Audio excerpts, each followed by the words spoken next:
Well, hey there team, welcome back to the channel and welcome to the overview. Today we're having a look at Door Kickers 2 Task Force North.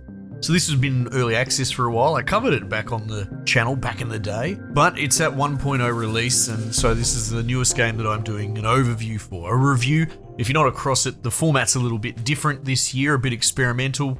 I'm covering 100 games over the course of the year, and I'm basically ranking them from 1 to 100, thus the percentage score on the thumbnails. So at the time of this recording, I am putting this at 95%, which is to say underneath Sin Duality, which I still think is a gem, dramas notwithstanding, and above Dynasty Warriors Origins, another game that I really enjoyed. So definitely in the pantheon of better games, and as the list fills out, this system will make more sense over the year and the score will dynamically change. But at the moment, it's suffice to say, I think this is really, really fun. And if you played the first one, or even the spin-off Door Kickers Action Squad, which, you know, it's almost thematically only the same, but also quite a brilliant game from these Kill House dudes, well, safe to say this sequel's in good company. But if this is your first Door Kickers, I'll explain what's going on here, and it's as good a place as any to start. I'd say it's the best version for sure. The first one's a little bit dated. I had a look at it last year actually. Still great, still the fundamentals of a fantastic game, but this kind of eclipses and builds upon it, and it does a lot of really good stuff with meta progression, which kind of puts a lot of the meta progression roguelite space to shame. Maybe we'll circle back to that. But it's one of those things, now that I've seen this game handle leveling up and the sort of RPGification of your squad, I can't really shake how good it is. But let's not get away from it. Game is excellent. Very impressed, I loved it to death. Worth noting, at the time of this video, I've put 18 hours in, according to Steam, and that's when I stop and post a video if the credits haven't already rolled, being that on average it takes 18 hours to clock a game. So there's more than that as far as content. It is one of those games, while there is progress and there's leveling up of your squads and your dudes, it is fairly open-ended, right? Content rich, it'll keep you very, very busy. Don't expect to clock it anytime soon. So let's unpack it, as I've been doing in these videos, and talk about the fundamentals of the game. We'll work from there. So you can see from the perspective, it's top down. The graphics might not give a lot away. I mean, this is just my B-roll. It's not like I try and take masturbatory, you know, skybox shots for review. This is just my gameplay, so I don't zoom in a lot. But in the instance that you do, all the models and the environments are actually really quite detailed and quite pretty. It's just the nature of these sort of tactical type games. You're gonna spend 99% of the time zoomed right back, not really looking at the details, more about interfacing with the systems and the mechanics, which are so incredibly solid. But at its core, it is a SWAT simulator. The first game was very strictly a SWAT setting. This is, you know, copy-pasted into a Middle East setting. Well, I shouldn't say that because they've changed a lot, especially with the different types of squads and mission structure, campaign structure. So they've got that Middle East theme, that vibe. I believe the antagonist group are called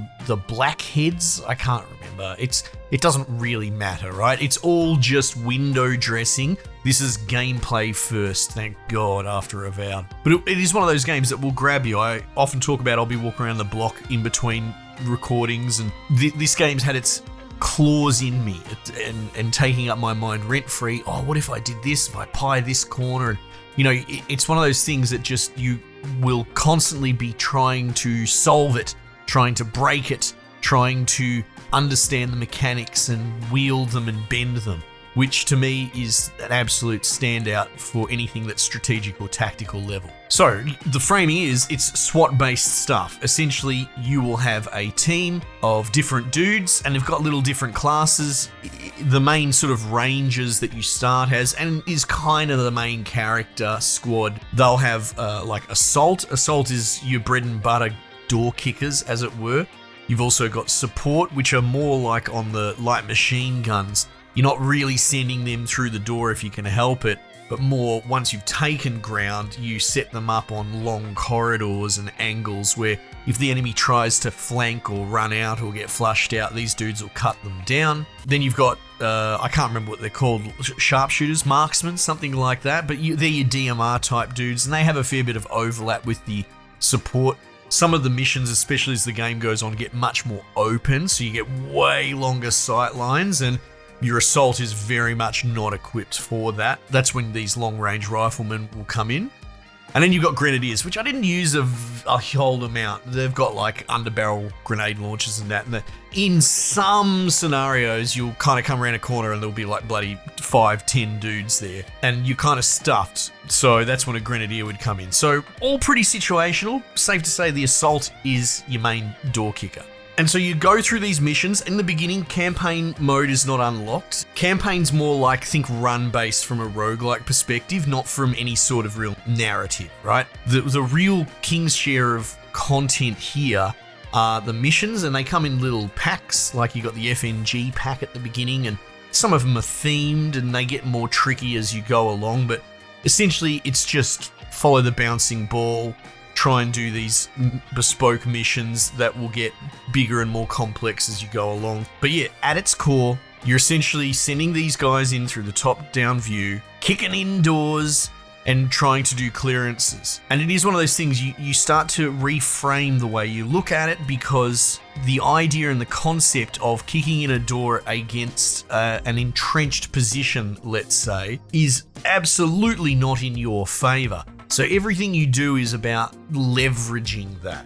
And all the controls are very, very user-friendly. It's all pretty much just mouse drag around. There's a lot of stop starting and pausing and playing. But there are extra little medals and challenges you can do where, I don't know, you might want to lay out a very complex plan and try and run it all through in one go without unpausing it. Very difficult to do. But that's kind of where I was at actually when I stopped recording, sort of just getting right into go codes and that sort of thing. But that's a little bit more advanced and a little bit more if you're looking for it. Not really what I would say the core of the game is. A lot of it stop starting in pseudo real time as you plot out the new plan and react. But again, everything revolves around, let's call it a world view, right? The construction of all the systems is through the lens of how one goes about attacking ground that is held by the enemy.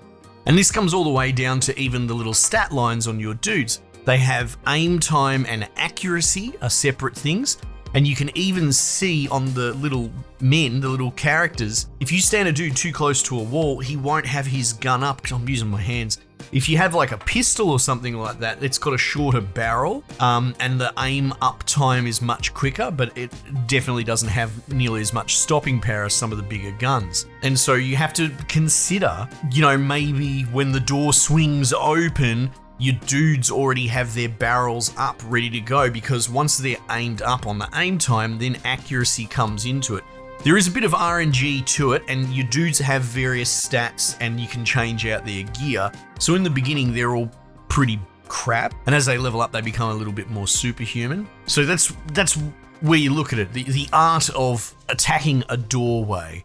So if you just drag the mouse through it, you'll kick it in, which will snap alert every dude in that room. There's like a sound thing, and they will all turn immediately, which is probably to your disadvantage. However, you might have other doors into that room covered. Maybe you want guys to go in more quiet. You can introduce silences as you unlock them, and you don't have to kick the door down. So maybe you do kick the front door, everyone turns, the guys on the flank, they open the door silently and come in, and that changes the play field and leverages it all in your advantage, because 1 second too long and your dudes are dead. It's very high lethality. And you've got various sort of little consumables, flashbangs, grenades, smoke. All of them are very useful. That's one of the best parts is, and not a lot of people talk about it, but health, like mana potions are a great example in video games, not to go on too much of a tangent, but I think a lot of people end up with 100 mana potions in their backpack and don't use them because it creates this false interaction.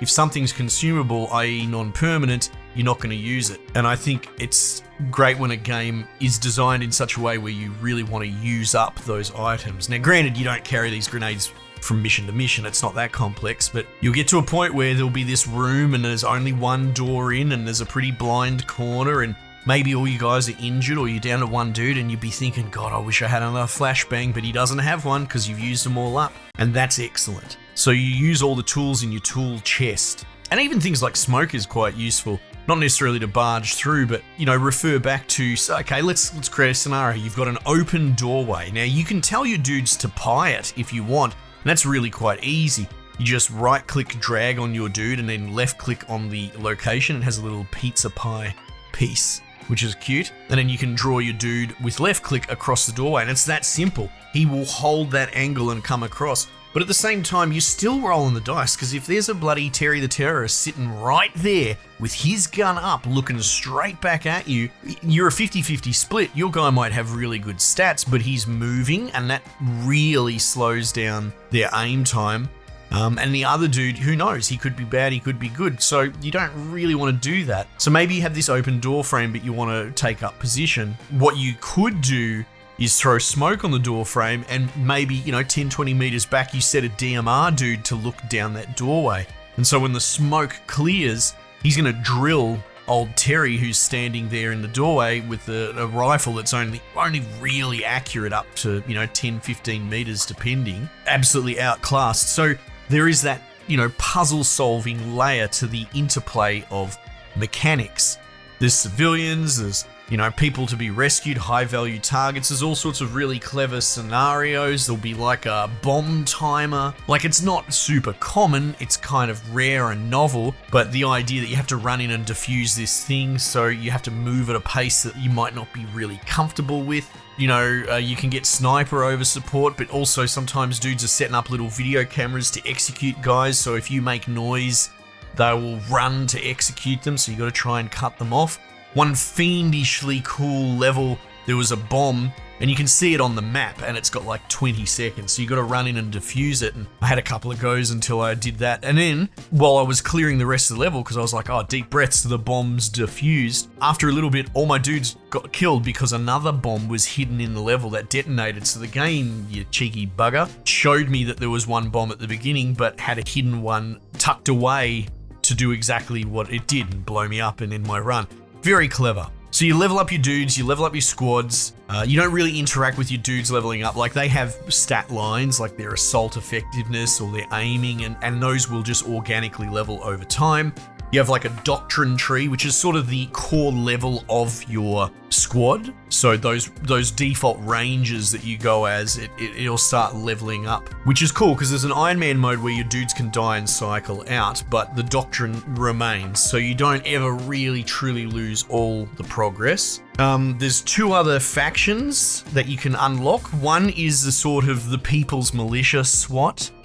So they're very ragtag, and they're more like a Zerg thing. You just got little shit kicker militias. I didn't play a huge amount of them because it gets a bit fiddly after every single mission having to put 20 dudes on the battlefield. But, they work around almost like a Tyrannid mentality. You have a main character that buffs all the other crappy characters, and they can get into shields and all that, so a bit more door kickers one. The third faction's very novel. It's like a CIA squad. It's only 4 dudes, and it's very Hollywood, very movies, and they are all about infiltration. They have this whole mechanic about sort of staying hidden, so you want to sneak your 2 main sort of operators in to try and find high-value targets to extract, and then you've got your other dudes that are packing bloody silenced M4s, but they're wearing ponchos over the top, so they have limited disguise.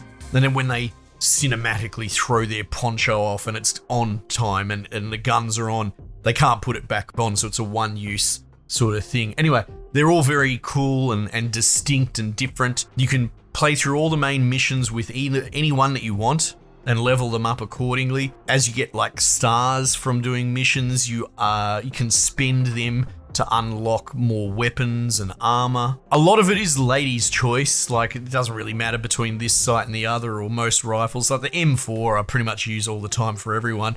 There are some other weapons that are pretty Gucci, and you can't buy them with stars, you gotta buy them with, I think it's called Battle Honors, which takes me into the campaign mode.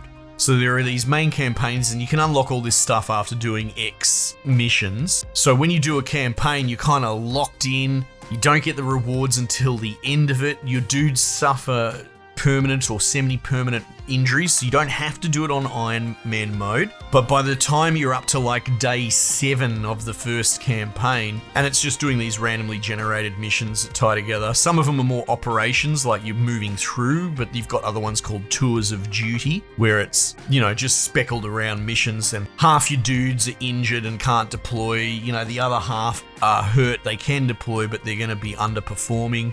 You're really struggling. Maybe you're starting to try and assault rooms with your support machine gun, which is never a great idea. It's very rewarding, and if you manage to beat the campaign, you get a little bragging rights medal. It's essentially a unit citation saying you beat that mission. And I thought to myself, I wonder what you get for doing it on Iron Man, because to me, there's got to be some sort of incentive or bragging rights. So that was one of the last things I did. I ponied up, I took my super duper squad into Iron Man mode, which is to say, if they do die, they're dead, and that would really suck having a guy with 10 hours of experience die, but I think only one of my dudes died, so I did all right. Sometimes they get injured, they're out for the count, and they'll come back at the end of the campaign. Oh, also note, don't throw a grenade in a room where your dudes are writhing around on the ground. That kills them, as you probably would expect, but silly sausage me. That got rid of one of my favorite guys. And lo and behold, at the end of beating it on Iron Man, you do get a little medal that's specific that you beat it on Iron Man. So I think that's great, because there's a lot of people that don't want to play that way. But I also think having that carrot on a stick incentive, those bragging rights there to get people to play on that more permadeath mode, it's a very cool solution to metagaming and roguelite stuff, which is what I talked about at the beginning. We'll start tying a bow on this, but this isn't strictly what I would call a roguelite, right? I guess there are missions and runs. It's not really though, right? It's just missions. And there's even a mission generator that you can do for more XP and more stars, so you'll never run out of stars or anything like that. But I found that solution of, if you want to beat like one of the campaigns, you kind of don't want to take a green squad in. I tried that. It doesn't work because the XP system doesn't really work that way. All your rewards are kind of backloaded. So you pick your path. Okay, am I going to grind 3-star missions from the beginning, try and get all these little bonuses to get the XP up for my dudes to increase the doctrine for my squad? Am I going to do the random mission generator? Am I just going to push the missions forward and keep unlocking more of the mission packs that are locked? Because there's still dozens and dozens of missions I haven't even unlocked yet. So, the world's your oyster. You can carve it up as you will. And then once you've built this squad that you're quite fond of and attached to, you will take them into that kind of veteran mode campaign run. And then if you really want to, now they're jacked up, now they're super juiced, and you want to really test it and get those last medals for the squad, or last ribbons, whatever you want to call them, you can do Iron Man, and then there's that risk and reward as well.